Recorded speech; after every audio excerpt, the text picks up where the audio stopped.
പശ്ചിമേഷ്യയുടെ മണ്ണിന്ന് വെറും ഒരു ഭൂപ്രദേശമല്ല, അത് കത്തുന്ന ഒരു അഗ്നിപർവ്വതമാണ്.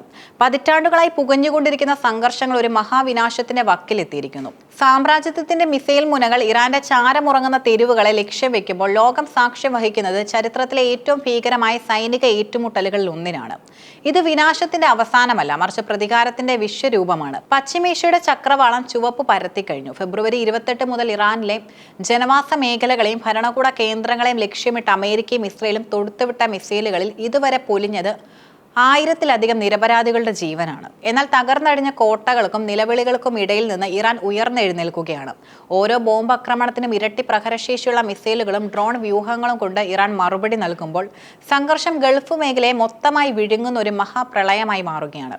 ഇസ്രയേലിന്റെ ഹൃദയഭാഗങ്ങളെ ലക്ഷ്യമാക്കി ഇറാന്റെ പ്രതികാര ബാണങ്ങൾ കുതിച്ചുയരുമ്പോൾ പശ്ചിമേഷ്യയിൽ ഇനി സംഭവിക്കാൻ പോകുന്നത് ചരിത്രം വിറങ്ങലിച്ചു നിൽക്കുന്ന കാഴ്ചകളായിരിക്കും.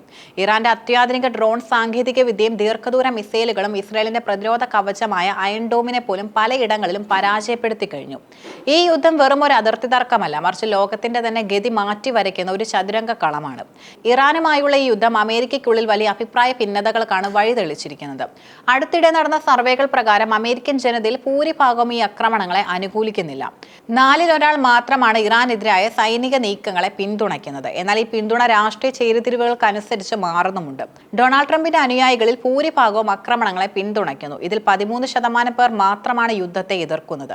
മറുവശത്ത് നിലവിലെ ഭരണപക്ഷമായ ഡെമോക്രാറ്റുകളിൽ 74% പേരും യുദ്ധത്തെ ശക്തമായി എതിർക്കുന്നു. അമേരിക്കൻ രാഷ്ട്രീയ രംഗത്ത് ഈ യുദ്ധം വലിയൊരു വിഭാഗീയത സൃഷ്ടിച്ചിരിക്കുകയാണ്. അന്താരാഷ്ട്ര തലത്തിൽ സമാധാനം പറയുന്ന അമേരിക്ക സ്വന്തം മണ്ണിൽ തന്നെ യുദ്ധത്തിന്റെ പേരിൽ വിഭജിക്കപ്പെട്ടിരിക്കുന്നു എന്നത് ആഗോള രാഷ്ട്രീയത്തിലെ വൈരുദ്ധ്യമാണ്. ഇറാൻ എന്ന രാജ്യത്തെ സൈനികമായി നേരിടുക എന്നത് അത്ര എളുപ്പമുള്ള കാര്യമല്ല. അതിന്റെ പ്രധാന കാരണം ഇറാന്റെ ഭൂപ്രകൃതിയും വിസ്തൃതിയുമാണ്. ലോകത്തിലെ 17ാമത്തെ വലിയ രാജ്യമാണ് ഇറാൻ. ഏകദേശം 1.65 ദശലക്ഷം ചതുരശ്ര കിലോമീറ്റർ വിസ്തൃതിയിലുള്ള ഈ രാജ്യം അമേരിക്കയുടെ 1/6 ഇന്ത്യയുടെ പകുതിയോളം വലിപ്പവുമാണ്. ഏറ്റവും ശ്രദ്ധേയമായ കാര്യം ഇസ്രയേലിനെ അപേക്ഷിച്ച് ഇറാൻ ഏകദേശം 80 മടങ്ങ് വലുതാണെന്നതാണ്.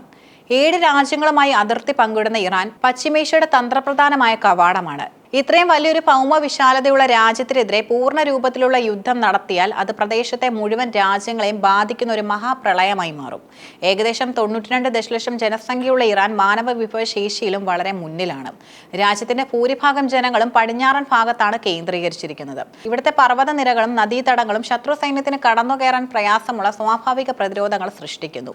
ഇറാന്റെ ഹൃദയമായ തലസ്ഥാന നഗരം ടെഹ്റാൻ, 9.6 ദശലക്ഷം ജനങ്ങൾ അധിവസിക്കുന്ന ഈ നഗരം രാജ്യത്തിന്റെ രാഷ്ട്രീയ സാമ്പത്തിക കേന്ദ്രമാണ്. മഷ്ഹദ് 2ാമത്തെ വലിയ നഗരം. സാംസ്കാരികമായും മതപരമായും വലിയ പ്രാധാന്യമുള്ള ഇവിടം ലോകത്തെ പ്രധാന മുസ്ലിം തീർത്ഥാടന കേന്ദ്രങ്ങളിൽ ഒന്നാണ്. ഇസ്ഫഹാൻ ചരിത്രവും വ്യവസായം ഒത്തുചേർന്ന നഗരം. 2.3 ദശലക്ഷം ജനങ്ങൾ താമസിക്കുന്ന ഈ നഗരം ഇറാന്റെ വിദ്യാഭ്യാസ സാങ്കേതിക മേഖലകളുടെ നെടുന്തൂണാണ്. ഈ നഗരങ്ങളെ എല്ലാം ലക്ഷ്യം വെച്ചുള്ള ആക്രമണങ്ങൾ ദശലക്ഷക്കണക്കിന് മനുഷ്യരുടെ പലായനത്തിനും വലിയൊരു അഭയാർത്ഥി പ്രവാഹത്തിനും കാരണമാകും. ഇറാനെ തൊടുന്നത് തേനീച്ചക്കൂടിന് കല്ലെറിയുന്നത് പോലെയാണെന്ന് പറയാൻ കാരണം അവരുടെ സാമ്പത്തികവും പ്രകൃതി വിഭവമായ കരുത്താണ്. ലോകത്തിലെ ആഗോള എണ്ണ ഉൽപാദനത്തിൽ 9ാം സ്ഥാനത്തും പ്രകൃതിവാതക ഉൽപാദനത്തിൽ 3ാം സ്ഥാനത്തുമാണ് ഇറാൻ. $375 ബില്യൺ GDP ഉള്ള ഇറാൻ അന്താരാഷ്ട്ര ഉപരോധങ്ങൾക്കിടയിലും തങ്ങളുടെ സാമ്പത്തിക അടിത്തറ ശക്തമാക്കിയിട്ടുണ്ട്. യുദ്ധം മൂർച്ഛിക്കുന്നതോടെ ഹോർമുസ് കടലിടുക്ക് പോലുള്ള തന്ത്രപ്രധാനമായ പാതകൾ ഇറാൻ അടച്ചാൽ ആഗോള എണ്ണ വിപണി തകരും. ഇത് ലോകരാജ്യങ്ങളിൽ വലിയ സാമ്പത്തിക പ്രതിസന്ധിക്കും വിലക്കയറ്റത്തിനും കാരണമാകും. വെറുമൊരു രാഷ്ട്രീയ പോരാട്ടത്തിനപ്പുറം ഇതൊരു സാമ്പത്തിക യുദ്ധം കൂടിയാണ്. ഇറാന്റെ ഭൗമശാസ്ത്രപരമായ പ്രത്യേകതകൾ ഏതൊരു അധിനിവേശ സൈന്യത്തെയും വിറപ്പിക്കാൻ പോകുന്നതാണ്. കഠിനമായ ശൈത്യവും കടുത്ത വേനലും ഇവിടുത്തെ പ്രത്യേകതയാണ്. തെക്ക് പടിഞ്ഞാറൻ നഗരമായ അഹ്വാസിൽ ചിലപ്പോൾ താപനില 50°C മുകളിൽ ഉയരും. മധ്യഭാഗത്തെ കഠിനമായ മരുഭൂമികൾ അമേരിക്കയിലെ അരിസോണയുടെ സാമ്യമുള്ളതാണെങ്കിലും അവിടുത്തെ ഭൂപ്രകൃതിയെക്കുറിച്ച് ധാരണയില്ലാത്ത സൈന്യത്തിന് അതൊരു മരണക്കിണിയായി മാറും. ഇറാനും ഇസ്രയേലും അമേരിക്കയും നേർക്കുനേർ നിൽക്കുമ്പോൾ ഇവിടെ പകരുന്നത് പശ്ചിമേഷ്യയിലെ വെറും ചോരയല്ല, മറിച്ച് ലോകത്തിന്റെ തന്നെ സമാധാനത്തിന്റെ അന്ത്യശാസനമാണ്. പീരങ്കികൾ ഗർജിക്കുമ്പോൾ അന്താരാഷ്ട്ര നീതിപീഠങ്ങൾ നിശബ്ദമാകുന്നുണ്ടാകാം. പക്ഷേ ഈ തീ പശ്ചിമേഷ്യയിൽ മാത്രം ഒതുങ്ങില്ല. ലോകക്രമത്തിന്റെ സിംഹാസനങ്ങൾ വരെ കത്തിയമരുന്ന ഒരു മഹാവിനാശത്തിന്റെ കരിനിഴലാണ് നാം കാണുന്നതും. ഇറാൻ ഒരുക്കിയ ആ ചക്രവ്യൂഹത്തിൽ ഇസ്രയേലും അമേരിക്കയും കുടുങ്ങാൻ പോവുകയാണ്.